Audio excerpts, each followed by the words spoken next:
अब एक्शन का वक्त आ गया है शारिक भाई, बुल रहमान बोला।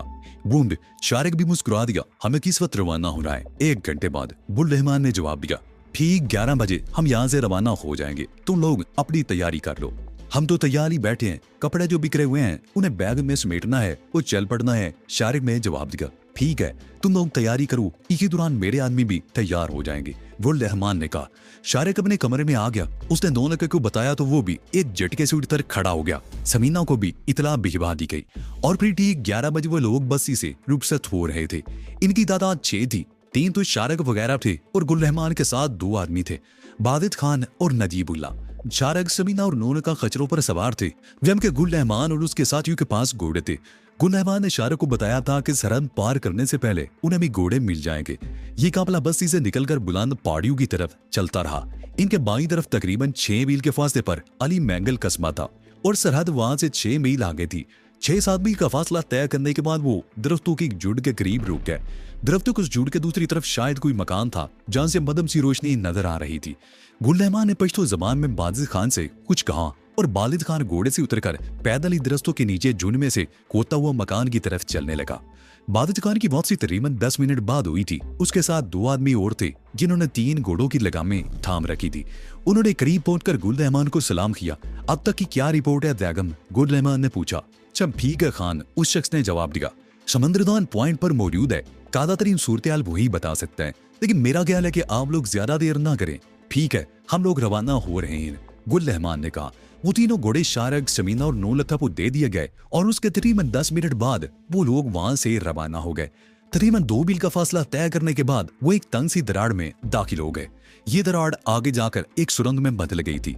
बुल रहमान सबसे आगे था और उसके पीछे शारिक। बुल रहमान ने टार्च रोशन कर ली थी। टार्चें हालांकि दूसरों के पास भी थी, मगर किसी और ने टार्च नहीं जलाई थी। सुरंग में एक ताज की रोशनी उस सबको रास्ता दिखाने के लिए काफी थी और जो भी शायद घोड़े उस रास्ते से अच्छी तरह वाकिफ थे। तूर खान के बारे में मुझे भी शुबा था कि वो कोई गड़बड़ करने की कोशिश करेगा। बुल रहमान ने पीछे गर्दन घुमाकर शारिक की तरफ देखते हुए था। इसलिए मैंने ये रास्ता इख्तियार किया है। इस रास्ते के बारे में तूर खान के फरिश्तों को भी कुछ मालूम नहीं। शारिद ने कोई जवाब नहीं दिया। वो खामोशी से तारीफ सुरंग में चलते रहे। उस सुरंग में 2-3 मोड़ आए और मिलाकर तकरीबन 20 मील का फासला तय करने के बाद उस सुरंग से निकलकर खुली फिदा में आ गए। सुरंग से बाहर आते ही समीना को यूं महसूस हुआ जैसे उसकी सांस रुक जाएगी। सुरंग का दाना तकरीबन 2000 फुट की बुलंदी पर था और उसके सामने तकरीबन 15 फुट चौड़ी पट्टी थी जो चट्टान के साथ साथ चली गई थी। आगे टेढ़ा खड़ था। अगर घोड़ा बदतर उस खड्ड में जा गिरे तो गोरे और उसके इतने टुकड़े हो जाएंगे कि उन्हें समेटना भी मुश्किल होगा। समीना ने अपना घोड़ा चट्टान की तरफ तैर लिया। इस मर्तबा बालिद का घोड़ा सबसे आगे था। कुछ दूर तक तो रास्ता चट्टान के गिर्द घूमता रहा, फिर वो एक कुशादा जगह पर पहुंचकर रुक गए। थोड़ी देर बाद एक आदमी किसी चट्टान की आड़ से निकलकर सामने आ गया। वो समंदर खान था। समंदर खान, क्या सूरत हाल है? गुल रहमान ने पूछा। सब ठीक है खान, तुम लोग निकल जाओ, समंदर खान ने जवाब दिया। उसी वक्त चांद निकल आया और फिजा में फीकी सी चांदनी फैल गई। समंदर खान वापस चला गया। गुल रहमान कुछ देर तक इधर उधर देखता रहा और फिर उसने घोड़ा आगे बढ़ा दिया। वो मुसलसल ढलान से उतर रहे थे और फिर आकर एक जगह रुक गए। वो पहाड़ के दामन में पहुंच गए। उनके सामने वसीउ अरीज वादी फैली हुई थी। तकरीबन 100 गज आगे वो छोटी सी चट्टान देख रहे हो? गुल रहमान ने शारिक को मुखातिब करते हुए सामने इशारा किया। वो सरहद है। उस चट्टान के दूसरी तरफ अफगान इलाका शुरू हो जाता है। उस चट्टान से दूसरी तरफ हमें बड़ी तेज रफ्तारी से घोड़े दौड़ाने होंगे ताकि हम कम से कम वक्त में सरहद से ज्यादा दूर निकल जाएं। वो लोग चंद मिनट वहां खड़े रहे। फिर गुल रहमान ने इशारा किया और उन सब लोगों ने घोड़ों को एड़ी लगा दी। घोड़े तेजी से दौड़ते हुए सरहदी चट्टान से आगे निकल गए। टापों की आवाज से फिजा गूंजने लगी। समीना का घोड़ा बालिद खान के घोड़े के साथ दौड़ रहा था। अब तक उस घोड़े पर सवारी करते हुए से कोई दुश्वारी पेश नहीं आई, लेकिन फिर अचानक ही घोड़ा बिदक गया। घोड़े के बिदकने की वजह भी उसकी समझ में आ गई थी, क्योंकि बेड़ियों के गोल ने अचानक ही उन पर हमला कर दिया था। बुल रहमान ने पहले ही बता दिया था कि इस इलाके में खूनख्वार बेड़ियों के गोल फिरते हैं, जो अगर ताकुम में लग जाए तो दूर तक पीछा नहीं छोड़ते, और वही हुआ था जिसका अंदेशा था। बेड़ियों की अचानक हमले से सभी घोड़े बिदक गए थे। समीना को घोड़ा तो बिदक रास्ते से भी हट गया था। 5-6 बेड़िए उड़ाते उसके पीछे ढूंढ रहे थे। समीना बुरी तरह बदहवास हो गई। वो घोड़े पर तकरीबन लेट गई। खूबजदा घोड़ा तूफानी रफ्तार से दौड़ रहा था और समीना सोच रही थी कि अगर वो गिर गई तो घोड़े के पैरों तले कुचली जाएगी, और अगर कुचली जाने से बच गई तो खूनख्वार बेड़ियों उसका तया पांचा कर डालेंगे। बेड़ियों की गुर्राहट उसकी समाज से टकरा रही थी उसने एक मर्तबा गर्दन घुमा कर देखा और उसके साथ ही उसे अपना सांस सीने में रुकता हुआ महसूस हुआ, क्योंकि एक भेड़िया बहुत करीब था और वो बार बार घोड़े की टांग पर दांत गाड़ने की कोशिश कर रहा था। समीना बार बार अपने पैर घोड़े के पेट पर मारने लगी। घोड़ा खुद भी खौफजदा था, उसे अपनी जान बचाने की फिक्र थी। वो जान तोड़कर दौड़ रहा था। तकरीबन आधे घंटे बाद भेड़ियों ने पीछे छोड़ दिया। उसके बाद कई मिनट तक समीना घोड़े को दौड़ाती रही और मिलाकर उसने घोड़ा रोक लिया और सीधी होकर इधर उधर देखने लगी। उसके चारों तरफ सन्नाटा था और वीराना था। उसे अंदाजा नहीं था कि वो अपने साथियों से बिछड़ कर किस तरफ और कितनी दूर निकल आई थी। उसका दिल कांप रहा था। इस वीराने में खून हुआ और भेड़िए दोबारा भी उस पर हमला कर सकते थे। इसने घोड़े का रुख दाईं तरफ कर दिया और यह उसकी खुशकिस्मती थी कि तकरीबन आधे घंटे बाद ही वो अपने साथियों को तलाश करने में कामयाब हो गई। वो लकी की तो बुरी हालत थी। वो चीख चीख कर उस वक्त को गालियां बक रहा था जब उसने इस मिशन पर आने का फैसला किया था। वो तकरीबन 1 घंटे तक चलते रहे। पहाड़ी सिलसिला एक बार फिर शुरू हो गया। गुलरहमान एक जगह रुक कर इधर उधर देखने लगा और फिर एक तरफ रुख करके किसी का नाम लेकर पुकारने लगा। थोड़ी देर बाद 2 घुड़सवार एक चट्टान की आड़ से निकलकर सामने आ गए। उन दोनों के चेहरे पर डांठे बंधे हुए थे। खुशामदीद गुलरहमान, उनमें से एक ने बुलंद आवाज में कहा, तुम सब लोग हमारे पीछे आ जाओ। वो पहाड़ों में दाखिल हो गए और पहाड़ों में एक मुख्तसर चौड़ाई वाला दरिया भी पार करना पड़ा था। दरिया के दूसरी तरफ एक चट्टान पर कलानुमा मकान बना हुआ था। उसके चारों तरफ दरख्त थे। इस वक्त दिन का बहुत हल्का सा उजाला फैलने लगा था। वो लोग उस कलानुमा मकान में दाखिल हो गए, लेकिन अभी वो घोड़ों पर ही सवार थे कि एक आदमी किसी तरह से निकलकर सामने आ गया। उसे देखते ही सब चौंके, क्योंकि वो तूर खान था।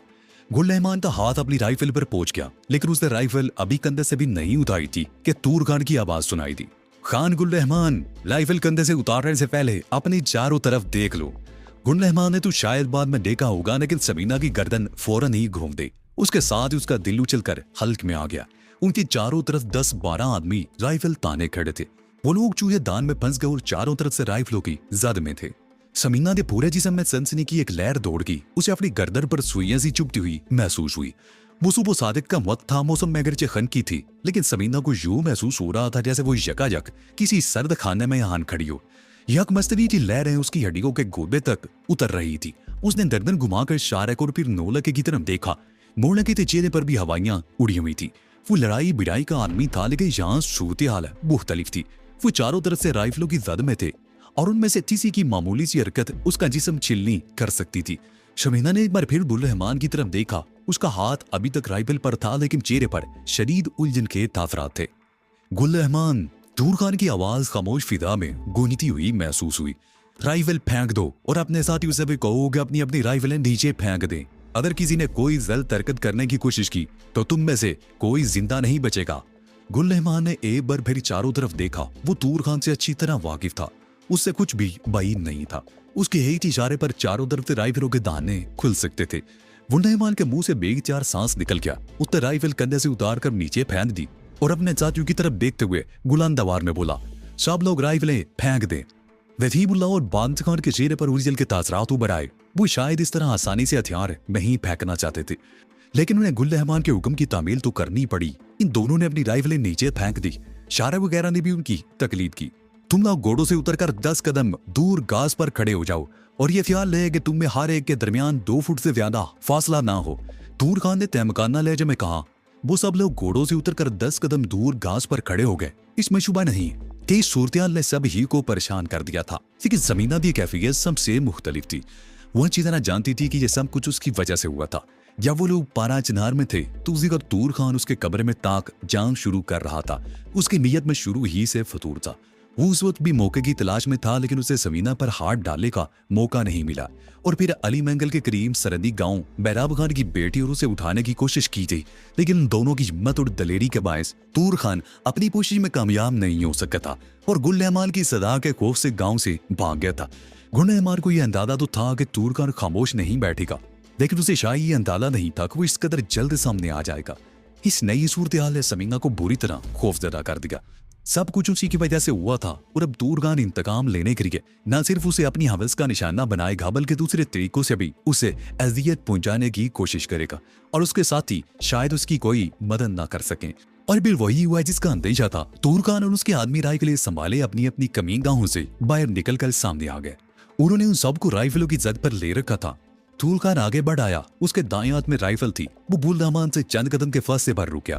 बुल रहमान, वो उसके चेहरे पर नजरें जमाते हुए बोला, मेरी और तुम्हारी कोई दुश्मनी नहीं, हम पुराने दोस्त हैं और दोस्त रहना चाहते हैं। सारा झगड़ा इस लड़की का है। यह मुझे पसंद आ गई थी, मैंने इसे हासिल करना चाहा तो तुम मेरे खिलाफ हो गए। अब यह लड़की मेरे कब्जे में आ गई है। इस वक्त तुम मेरे रास्ते की रुकावट है तो नहीं बन सकोगे, लेकिन मेरी ख्वाहिश है कि तुमसे मेरी दोस्ती बरकरार रहे। इसलिए मेरा मशवरा है कि इनकी हमायत करने की बजाय मेरी तरफ दोस्ती का हाथ बढ़ाओ। ये लोग अजनबी हैं, वापस चले जाएंगे। हम इनकी वजह से आपस में दुश्मनी क्यों पैदा करें? तुम शायद भूल गए हो कि हम पठान हैं और पठानों की अपनी रवायात होती हैं। बुल रहमान ने जवाब दिया, मेहमान खुदा की रहमत होता है और तुम जानते हो कि हम मेहमान की हिफाजत अपनी जान से भी ज्यादा करते हैं। लेकिन शायद तुम्हारी गैरत मर चुकी है, तुम्हारा ईमान खत्म हो चुका है। अगर तुम्हें जरा भी गैरत होती तो इस मेहमान लड़की की तरफ बुरी निगाह से ना देखते। मेरी एक और बात याद रखो तूर खान। गुल रहमान एक लम्हे को खामोश हुआ, फिर खूर नजरों से उसकी तरफ देखते हुए बोला, एक बात याद रखो तूर खान, यह लड़की हमारी मेहमान है और हम इसकी हिफाजत करना जानते हैं। तुम हमारी लाशों पर से गुजर कर इस तक पहुंच सकोगे। मैं जानता हूं तुम बहुत बहादुर हो गुल रहमान, तूर खान ने मुस्कुराते हुए कहा, लेकिन इस वक्त तुम बेबस हो चुके हो। मेरे आदमी तुम्हारा लिहाज बिल्कुल नहीं करेंगे। मादरी दिखाने की कोशिश करोगे तो मुफ्त में अपनी जान से हाथ धो बैठोगे। अलबत्ता मैं तुम्हें एक पेशकश कर रहा हूं। मैं तुम्हें दोपहर 12 बजे का वक्त दे रहा हूं। अगर तुम मेरे हक में फैसला कर लो तो हमारी दोस्ती बरकरार रहेगी और मैं ये भी वादा करता हूं कि उस वक्त तक इस जालिम की बच्ची को कोई नुकसान नहीं पहुंचेगा। मैं फैसला कर चुका हूं, गुल रहमान ने जवाब दिया। तुम इस मेहमान लड़की से माफी मांग रहे हो तो मैं अम्बी तुम्हें अपना दोस्त समझूंगा। बसूरत दीगर मैं तुम्हें दोपहर 12 बजे तक की मोहलत दे चुका हूँ। तूर खान ने उसकी बात काट दी और अपने आदमियों की तरफ देखते हुए बोला, इन लोगों को इज्जत के साथ एक कमरे में बंद कर दो। तूर खान के आदमी राइफल ताने हुए आगे बढ़े और गुल रहमान और शारिक वगैरह को धकेलते हुए मकान की तरफ ले जाने लगे। समीना ने उनके साथ जाना चाहा तो तूर खान ने आगे बढ़कर उसका रास्ता रोक लिया। तुम नहीं, वो मुस्कुराते हुए बोला, तुम इनके साथ नहीं, अलग कमरे में रहोगी। शमीना परेशान होगी। उसने अपने साथियों की तरफ देखा मगर तूर खान के आदमी उन्हें धकेलते हुए आगे ले जा चुके थे। शमीना की दिल की धड़कन तेज होगी। उसके चेहरे पर एक बार फिर खौफ के तासरात उभर आए। तूर खान ने देर से गुल रहमान से वादा किया था कि वो दोपहर 12 बजे तक शमीना को कोई नुकसान नहीं पहुंचाएगा, लेकिन इस शख्स की जबान पर कोई भरोसा नहीं किया जा सकता था। वो इंतहाई निचले दर्जे का और घटिया इंसान साबित हुआ था। शमीना अपनी जगह पर खड़ी इधर उधर देखने लगी। कलानुमा ये मकान बहुत बड़ा था। इसकी दीवारें भी तले की फसील की तरह ऊंची और मजबूत थी। सामने वाले रुख पर गेट के दाएं बाएं एक दूसरे से काफी फासले पर 2 बुर्जियां नजर आ रही थी। जाहिर है ये बुर्जियां मुआवजों के लिए बनाई गई होंगी और यकीनन इस मकान के पिछली तरफ की फसील पर भी ऐसी ही बुर्जियां होंगी। मकान का सेहन बहुत वसी हुआ रेज था। दाईं तरफ आकर में फसील के करीब छोटे छोटे कई कमरे बने हुए थे। वो जबल थे। एक 2 कमरों में घोड़े भी नजर आ रहे थे। इस वक्त सूरज निकल रहा था और सुनहरी धूप चमकने लगी थी। इस कलानुमा मकान की पिछली तरफ अमूदी चट्टान थी। शमीना के शान में यह कना हर लिहाज से महफूज था और वो सोच नहीं थी कि क्या इस कले में इसकी हिफाजत हो सकेगी। चलो यहाँ क्यों खड़ी हो? तूर खान की आवाज सुनकर वो चौंकी। उसके साथ ही मकान के अंदर दाखिल होकर निगाहों से ओझल हो चुके थे। तूर खान ने उसका हाथ पकड़ दिया। शमीना ने एक झटके से हाथ छुड़ा लिया। मुझे हाथ मत लगाना, मैं खुद चल रही हूँ। वो दोहरे से गुर्राई। तूर खान ने हल्का सा तहका लगाया। मैंने गुल रहमान को 12 बजे तक का वक्त दिया है, लेकिन मुझे अपने आप पर यकीन नहीं कि 12 बजे तक सबर कर सकूंगा या नहीं। वो इसकी तरह देखते हुए बोला। समीना खामोशी से उसके साथ चलती रही। वो मकान में दाखिल हो गए और फिर कई राहदारियों से गुजरने के बाद एक कमरे में आ गए। खासा वसी हरीज कमरा था। फर्श पर तमीज कालीन बिछा हुआ था। रेशमी गुलाब वाले गाँव तकीबे रखे हुए थे। इस कमरे की एक खिड़की मशरक के रुख पर थी जिसमें लोहे की सलाखें लगी हुई थी। धूप उस खिड़की के रास्ते कमरे के वस्त तक पहुंच रही थी, लेकिन वो जानती थी कि जैसे जैसे सूरज बुलंद होता जाएगा कमरे से धूप खत्म हो जाएगी। तुम इधर आराम करो, मैं तुम्हारे लिए कुछ खाने को भेजता हूँ। तूर खान ने उसकी तरफ देखते हुए कहा और बाहर निकलकर दरवाजा बंद कर दिया। शमीना के मुंह से बेजार गहरा सांस निकल गया। दरवाजे को बाहर से कुंडा लगा दिया गया था और वो कुछ देर तक अपनी जगह पर खड़ी कमरे में चारों तरफ देखती रही। पत्थरी दीवारें और छत खासी ऊंची थी। वो सोच में नहीं सकती थी कि अपने शहर से निकलते ही उसे दूर एक अजनबी देश में इस तरह कैदी बनकर किसी कले में रहना पड़ेगा। वो सच को कोत रही थी जब उसने शारिक के साथ इस मुहिम पर आने का फैसला किया था। दफन समीना के होंठों पर खफीफ सी मुस्कुराहट आ गई। उसने अपनी दाईं टांग की पतलून का पांचा उठा दिया। पिगली पर फीते से खंजर बंधा हुआ था। ये खंजर बस्ती से रवाना होने से पहले मेहराब खान की बेटी ने इसे दिया था और अब इस खंजर से काम लेने का वक्त आ गया था। ये फैसला तो उसने पहले ही कर लिया था कि वो अपनी जान दे देगी, लेकिन तूर खान को अपने करीब नहीं आने देगी। इसने खंजर को होले से थपथपाया और पांचा नीचे कर दिया और खिड़की के सामने आकर खड़ी होगी। इसके सामने बची हुई हरी लान था। देखभाल ना होने की वजह से घास बेतरतीब और कई जगहों से सूखी हुई थी। लान की दूसरी तरफ तूर खान के एक आदमी कंधे पर राइफल उठाए टहल रहा था। शमीना को इस कमरे में बंद हुए तकरीबन आधा घंटा हुआ था कि दरवाजा खुला और तूर खान अंदर दाखिल हुआ। उसके एक हाथ में एल्युमिनियम की छोटी केतली थी जो धुएं से काली हो रही थी। एक मंदरा था जिसका कुंडा टूटा हुआ था और एक प्लेट में तला हुआ खुश्क गोश्त था और एक तला हुआ नान था। तूर खान ने वो चीजें कालीन पर रख दी और शमीना की तरफ देखने लगा। शमीना को उसकी नजरें अपने जिस्म पर चुभती हुई महसूस हुई। तुम ये नाश्ता कर लो और फिर आराम करो, 12 बजे के बाद तुमसे बात करेगा, तूर खान ने कहा और कमरे से बाहर निकलकर दरवाजा बंद कर दिया। शमीना कुछ देर अपनी जगह पर खड़ी रही, फिर कालीन पर बैठकर नाश्ता करने लगी। फैले हुए गोश्त में हल्की सी बास थी लेकिन जायका बुरा नहीं था। केवली में कहवा भी खुश जायका था जिसमें इलायची की खुशबू थी। उसने डट कर नाश्ता किया। कुछ सोचने समझने और मुकाबला करने के लिए जरूरी था कि जिस्म में ताकत हो, और ताकत खाए पिए बगैर नहीं आ सकती थी। नाश्ते से कुछ ही देर बाद उस पर गुनूदगी तारी होने लगी। पहले तो उसके ज़हन में यह ख्याल आया कि शायद खाने में कुछ मिला दिया गया था, लेकिन इस ख्याल को ज़हन से झटक दिया गया। वो रात भर जानी थी और घोड़े की पीठ पर सफर किया था। थकन और नींद का ललबा फितरी बात थी। शमीना ने उठकर दरवाजे की तरफ देखा। दरवाजे के ऊपर वाले हिस्से में जंजीर नुमा कुंडा मौजूद था, लेकिन वो किसी भी तरह काबिल एतमाद नहीं था। इसने दिल की तसल्ली के लिए कुंडा लगा दिया और एक बार फिर खिड़की के सामने आ खड़ी हुई। वो जागते रहने की कोशिश कर रही थी लेकिन नींद का दबाव बढ़ता जा रहा था और बिनादर वो कायम पर लेट गई और कुछ ही देर बाद नींद की आगोश में पहुंच गई। वो गहरी नींद में थी लेकिन उसके बावजूद वो कुछ बेचैनी सी महसूस कर रही थी। ये शायद उसका लाशऊर तो नींद में भी उसे बेचैन किए हुए था। और फिर दफनतन उसे यूं महसूस हुआ जैसे कोई उसके जिस्म को फिटोल रहा हो। उसने आंखें खोल दी और उसके साथ उसके दिमाग में सनसनाहट होने लगी। तूर खान उसके पास बैठा हुआ था। उसे आंखें खोलते देखकर तूर खान के ऊँटों पर बड़ी मकरूसी मुस्कुराहट आ गई। समीना ने तूर खान का हाथ झटक कर पीछे हटा दिया और खुद भी एक झटके से उठ गई। उसके बद्दे ऊँटों पर बदस्तूर मुस्कुराहट फैली हुई थी।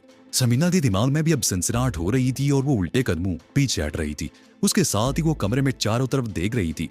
कमरे का दरवाजा 3-4 इंच के करीब खुला हुआ था। उसे अच्छी तरह याद था कि नाश्ता करने के बाद उसने दरवाजे को अंदर से जंजीर वाला कुंडा लगा दिया था, लेकिन बाहर से यह कुंडा किस तरह खोल लिया गया था। फिर उसे याद आ गया कि जंजीर की वजह से दरवाजे के पट जरा ढीले रह जाते थे। बाहर से धकेलने से उनमें जरा सा खलाब पैदा हो जाता था और तूर खान जैसे शख्स के लिए दरवाजा खोलना ज्यादा मुश्किल नहीं था। तूर खान भी छोटे छोटे कदम उठाता उसकी तरफ बढ़ रहा था। शमीना ने खिड़की से बाहर देखा। बाहर तेज धूप फैली हुई थी। इसे समझने में देर न लगी कि दोपहर हो चुकी है और तूर खान और गुल रहमान के मुज़ाकरात कामयाब नहीं हो सके और तूर खान मौके से फायदा उठाने के लिए इसके कमरे में आ गया। मेरे करीब मत आना। समीना बदसूर पीछे हटते हुए बोली, अगर तुमने मुझे हाथ जगाने की कोशिश की तो वो कुछ भी नहीं होगा। तूर खान ने उसकी बात काट दी। तुमने तो हमको पागल कर दिया है। हमने गुल रहमान को 12 बजे तक का मोहलत दिया था, अभी 1 घंटा बाकी है, मगर हम सब्र नहीं कर सकता। हमको मालूम है कि गुल रहमान हमारा बात नहीं मानेगा, इसलिए हम इंतजार नहीं करेगा। तुम इनकार मत करो, हम तुमको बहुत कुछ देगा। बंद करो ये बकवास। समीना चीखी। उसका ख्याल दुरुस्त निकला। तूर खान वाकई ही काबिल एतमाद आदमी नहीं था। वो अपनी दी हुई मोहलत पूरी होने से पहले ही वादा खिलाफी कर रहा था। समीना पीछे हटती हुई दीवार से जा लगी। तूर खान उसे 2 कदम के फासले पर रुक गया और दोनों हाथ उसकी तरफ फैलाते हुए बोला, जिद मत करो, हम तुमको जबरदस्ती भी पकड़ लेगा। जिद क्यों करता है? समीना कुछ कहने की बजाय दीवार के साथ एक तरफ सिरकने लगी। तूर खान ने उस पर छलांग लगा दी। समीना तेजी से एक तरफ हटी और छलांग लगाकर खिड़की के करीब पहुंच गई। इसने एक लम्हे को बाहर देखा। तेज चमकती हुई धूप में कोई भी रूह दिखाई नहीं दिया था। इसने चीखना शुरू कर दिया, हालांकि वो जानती थी कोई इसकी मदद को नहीं आएगा। शोर मचाने का कोई फायदा नहीं, आराम से मेरे पास आ जाओ, तूर खान बोला और फिर उसने अचानक ही समीना पर छलांग लगा दी। समीना झुकाई देकर निकल गई, लेकिन तूर खान ने अपना पैर आगे कर दिया। समीना की टांग उसके पैर में उलझी और वो लड़खड़ा कर गिर गई। इससे मुंह से हल्की सी चीख निकल गई। तूर खान ने इसे संभलने का मौका नहीं दिया। समीना अपने यार को छुड़ाने के लिए बुरी तरह मचलने लगी।